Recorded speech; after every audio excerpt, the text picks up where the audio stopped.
Good morning, what's up? It's a wonderful day here, and I just wanted to share one experience of my career with you, which could be classified under the topic interview fails. Well, actually, it was not really a failure, but it was one of my first interviews that I was shooting. It was something like 2004, 2005.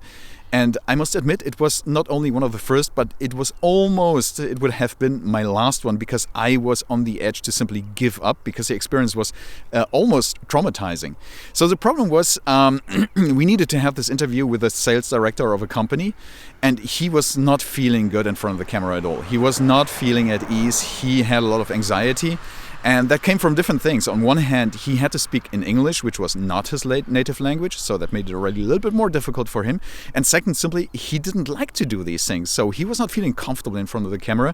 And literally, during the whole statement that we needed to record, he was stumbling over every single word in the phrase. And it was a disaster for him. And of course, with every little fail that he made, he became more anxious, he became more stressed. And after almost 1 hour trying literally everything that I could, I was on the edge either to say, okay, we're going to call it a day and we're going to just drop everything, which was clearly not an option, because we needed to have the statement. Or the other possibility was to do something completely unconventional. And in this case, I told to my team, okay, we're going to do now the following. I explained to the person, look, here, this is a camera, here is a button to record, and we're going to go to have a coffee now. And then after 1 hour, we're going to come back, and you will try now all by yourself, completely alone here in the room, to record your statement. So we went, and after 1 hour, we came back. The guy, he was pretty much done, I must say, but at the end of the day, he was able to record a more or less decent version of his statement that we could at least use for the final film.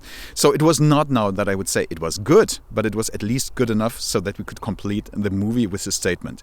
So that was one of the best examples, I would say, where conventional wisdom doesn't really work sometimes, and where you really have to go for something which is a little bit extraordinary. And in this case, it worked quite well. So it was clearly the only time that I had to go to such extreme measures, but in this case, well, it worked. So what about your experiences? Have you ever been in front of the camera and nothing worked at all, and you were on the edge to say, hey, I'm going to stop now everything? So if you have any experience, just share them in the comments. And of course, if you want to have more information about video production, about interviews, about speaking in front of the camera or speaking in front of the public, my blog is waiting for you on media65.com/blog. And I hope to see you next time in the next video again. Until then, I know that you can do it.